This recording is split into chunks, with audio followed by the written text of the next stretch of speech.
The Ukrainians are having success on the front line at the tactical level because they're holding the Russians back. Drapatyi taking over, he is a young, dynamic general. They need to fight at the operational level and at the strategic level to bring the Russians to the negotiating table, or better, to the surrender table.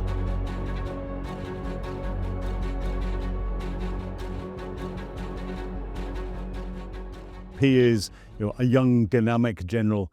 And is someone who is embracing the technological advances on the front line, as well as changing the tactical situation from a more static defensive position to a more maneuverous position. So what does that mean? There's a recognition that the Ukrainians can't match the Russians' manpower one for one.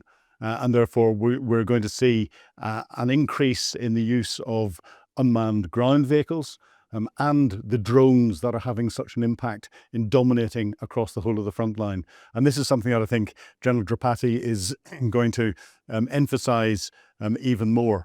The Ukrainians are having success on the front line at the tactical level because they're holding the Russians back. If you look at the strength of the Russian army, you look at what they should be able to do, they should have just rolled over the Ukrainians and pushed them out of the way. So I see Ukrainian defenses, even if they're having to give up little bits of territory, as a success, because they're turning those defenses into what we describe as the meat grinder for Russian troops that are coming through. And that is causing the Russians a real dilemma. And General Drapatyi, if he can continue to do that and improve the way that he can dominate the defensive ground using unmanned systems, then that will relieve a lot of the manpower pressures that there are elsewhere. And if he gets the chance, and this is a really difficult one, but he understands maneuver warfare, and that is taking a combined arms force, so armored infantry, drone force, supported by artillery, supported by engineers. Some of that will be manned, some of that will be unmanned capabilities, and start to pull that together into formation that can fight together with the Air Force supporting it. Then he can create a punch. And this is something that I think he will probably be concentrating on, so he can take that punch to wherever he finds the Russians weakest on the front line and punch his way through. And that's not to punch his way through and then go rapidly forward and try and gain as much ground back as possible. No, it's to create another dilemma for the Russians at that tactical level, something that they're going to have to deal with.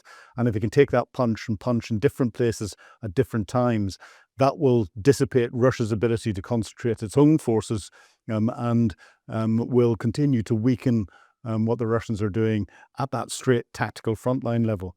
At the same time, what he needs to be doing is continuing and increasing the hollowing out of the tactical bit from behind. So what we'd class as deep operations, deep tactical operations. Those deep operations are dealing with logistic nodes, the movement of troops, command and control centers, specialist weapons, the Russians' artillery, the Russian rocket systems, the Russian air defense systems, and making the areas behind the front line an area that they cannot operate and pushing them back even further. We've seen some success with that under General Syrskyi. We're now seeing a point where he's managed to push Russian close air defense far enough back that the Ukrainians are being able to use their F-16s forward to drop glide bombs on Russian defensive positions. That was unheard of only 18 months ago. So that's there now, and it's building on that success and taking it to the next level. And that requires this maneuverist approach in not just getting that punch, as I was describing, but in the thinking, in the way that you're integrating your unmanned forces with your manned capabilities, the way you're prioritizing your targets, and looking at the weak points, the areas that are going to have most effect on the Russians. And this is something that I think he is in the right position to do at that, and this is at the tactical level of operations. In everything that I've described, the biggest challenge is going to be in building this all-arms maneuvers capability. Now, we've seen the Ukrainians change their structures from a relatively static structure into more of a Western core type structure. and it's refining that even more. And in that core type structure, it's getting the fighting troops element, and that fighting troops will be made up of those that are under armor, are light infantry in a light role, their immediate FP UAV forces will be part of that, and everything else. And then the supporting troops that are in that. So giving them the support they need from their intelligence systems, their longer range strike capability, whether that be through tube artillery, rocket artillery, or longer range drones. The combat engineering capability, whether that be through unmanned ground vehicles that can carry out mine clearance operations, through to the ability to breach obstacles, put bridges in where they're needed, to carry out further mine clearance, to clear a way through anti-tank ditches and tank traps and everything else. And bring all that together to work harmoniously with the overarching bubble of the Ukrainian Air Force, and then linked into that their electronic warfare capability and everything else. Getting all of these moving parts to work together as a one is really complex and really difficult. For example, it takes a British Army brigade during a peacetime training cycle at least 2 years to be able to bring that from having the individual skills in each different unit. So infantry skills in fighting as infantry soldiers, cavalry skills as fighting your tanks, artillery skills, knowing how to shoot your guns or your rockets, but bring it together so everything can work. It takes 2 years worth of training. Whether General Drapatyi can actually spare the troops, and he needs to have his best troops at that to be able to develop them to get that punch capability or not, whether that's going to be his single biggest challenge. But it's something that I think the West will be helping him do as much as is physically possible. And if he can't do it at a core level, he can consider doing it at a brigade level. He can't do it at a brigade level. He can create a smaller punch at a regimental level and working his way through and try and create that bubble of space and time where he can then build it up in the future. It's all about stopping the Russians advancing any further, creating that dilemma at the tactical level, because the Ukrainians are never going to be strong enough to be able to deal with the Russians at a pure tactical level. And this is where they need to fight at the operational level and at the strategic level to bring the Russians to the negotiating table, or better, to the surrender table. The next stage is, as we get in here, is, as I say, the operational level. And there's a number of elements to the operational level missions that are going on. You have to remember that attacking at the operational level is influencing what's going on at the tactical level. So the operational level are all those bits that will enable a military, a country to be able to support the tactical operations. So it's the ability to manufacture munitions, the ability and weapons, the ability to distribute them, the ability to recruit manpower, the ability to train manpower, the ability to pay manpower and pay industry for your weapon systems.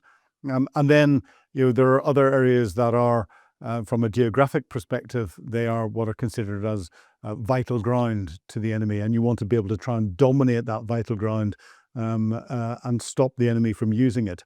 So this is where I'll start. Vital ground for Russia has been Crimea. If you go back to 2014, that's where this war started. It didn't start in 2022 when Russia carried out its full-scale invasion. We had the little green men coming into Crimea. Why Crimea? Because Putin has always seen Crimea as part of Russia. He had his headquarters for his Black Sea Fleet there. He had the Black Sea Fleet based at Sevastopol. That dominated the whole of the Black Sea from a Russian perspective. It was an area where an awful lot of the Russian oligarchs, in Putin himself, have got their dachas and their apartments on the seafronts. It's somewhere where influential, wealthy Russians, even down to those that are higher middle class Russians, would go on holiday because it was their favorite places and everything else, and they enjoyed it as a holiday location. And it's got a psychological impact for that very perspective. But also, if we take it personally to Putin, he had his honeymoon there. So he's got that psychological perspective of that. And Crimea is effectively an island that is connected to Ukraine, relies on Ukraine for its fresh water supplies and a lot of the road infrastructure coming in from the north. Putin was worried about that, so he created the Kerch Bridge, that connected it to Russia. So, and we saw the psychological impact or importance of that to Putin when he came and opened it personally by driving the first truck across the bridge. And therefore, from a Ukrainian perspective, they wanted to impact that. The other thing that Crimea could do, given its geographic position, is with Russia dominating it, it was effectively a permanent aircraft carrier. It was somewhere where they could dump lots of logistics support. It was somewhere where they could put lots of Russian air capability and then use that to fly up and support the Russian tactical operations in the eastern part, or to resupply Russian tactical operations using the road from Crimea across the bridge and into the eastern part with relatively short lines of communication to do that. So by isolating Crimea, what have the Ukrainians done? Well, they have forced the Russians to move the Black Sea Fleet from Sevastopol into Novorossiysk, into Russia, so out of Crimea, away from this joint agreement that they had for the Russians to be able to have their Black Sea Fleet there. And that's only the elements of the Black Sea Fleet that remain floating or operative. Ukrainians have sunk about a third and have damaged up to sunk and damaged up to a total of about half of the Black Sea Fleet. It's now a coastal patrol fleet instead of one that dominates the whole of the Black Sea. And that's as a result of Ukrainian attacks on Crimea. The isolation that comes in is making Crimea impossible for Russia to use from a military perspective. So those logistic supplies, they can't get them up to support the tactical operations in the east. That impacts that tactical level of operations. Russia has to resupply that from somewhere else. The airfields are being systematically destroyed and aircraft on them are being systematically destroyed because the Ukrainians have destroyed all the air defense and are now flying at will with drones and destroying aircraft frequently. That stops Crimea being used as an aircraft carrier to support the tactical operations in the east and forcing the Russians to go elsewhere. And of course, the Black Sea Fleet not able to operate, it's increasingly difficult for them to fire their Kinzhal or the KH-101 cruise missiles or the Kinzhal hypersonic missiles at Ukrainian cities, at Ukrainian military targets. So again, it's having that military effect and stopping the support of what's going on at the tactical level. And then it's creating a psychological dilemma for Putin. It's hitting at something that he sees as very important personally, and that is causing him a problem. It's hitting at those in his inner circle in exactly the same way. By not having to take Crimea back from a military perspective, because Ukraine doesn't have the military capability to do that, but keeping it isolated, it's keeping it as a permanent thorn in the side of the Russians, because they will still have military personnel there that need support. There will still be a large civilian population there that needs support, and that's something else that the Russian military command is going to have to think about, and they'll find it increasingly difficult to give that support. And that creates a real dilemma. That's one thing at the operational level. Take the other operational activities that are going on where Ukraine is attacking Russia's defense infrastructure, its manufacturing capability, both for weapons, ammunition, all the rest of it. And we've seen a number of weapons factories being hit, those that are making components for the KH-101, the Kinzhal missiles, for the optical sights on tanks and everything else. Things that are very difficult for Russia to replicate or to rebuild again. Those are being destroyed, as well as the technical personnel that the Russians have got in there. You can't find them. You can't just go out and recruit a new hypersonic missile engineer, someone who's taken 25 years to build up experience. They don't grow on trees. So that is impacting Russia's ability to influence the war. You look at Russia's ability to pay for the war. A lot of that goes through oil and gas infrastructure. An American was recently quoted as saying Russia's just a big gas tank with nuclear weapons. Well, that's because of its oil and gas infrastructure. Take away its ability to pump, export its crude and its refined crude oil products, then you're taking away Russia's ability to pay for things that Russia wants to pay for, the biggest one being its conflict. It can't therefore buy spare parts or military material from Iran, from China and elsewhere, and that is causing a real dilemma that's there.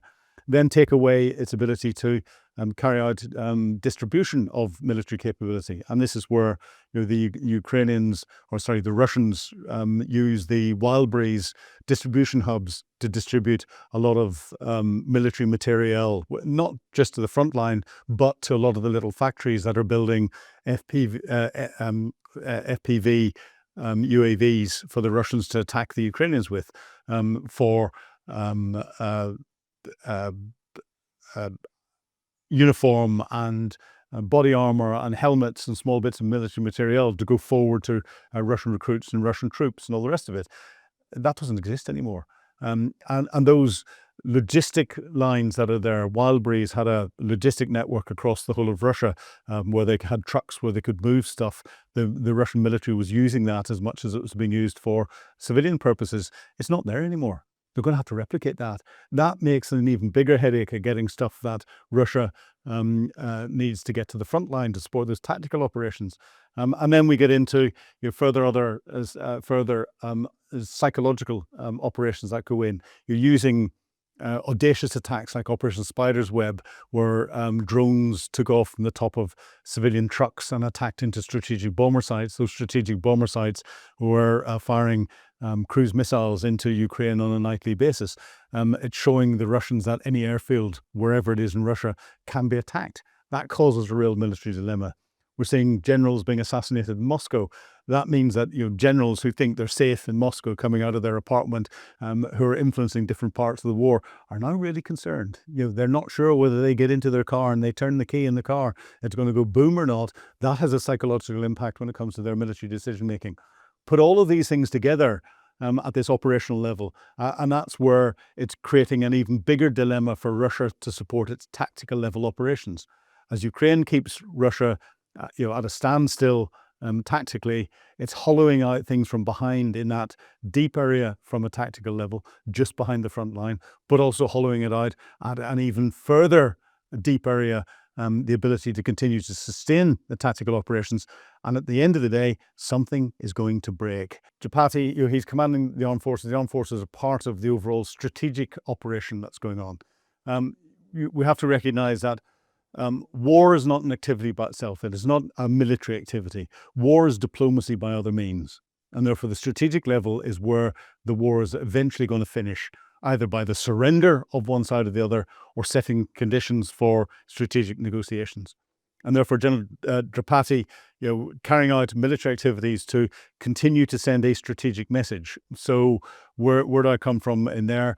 The attacks at St. Petersburg, whenever the Russian huge financial conference and exhibition was happening, that sent clear messages to international delegates that they weren't safe there, as the oil refinery and the Russian Baltic Sea fleet blows up behind them.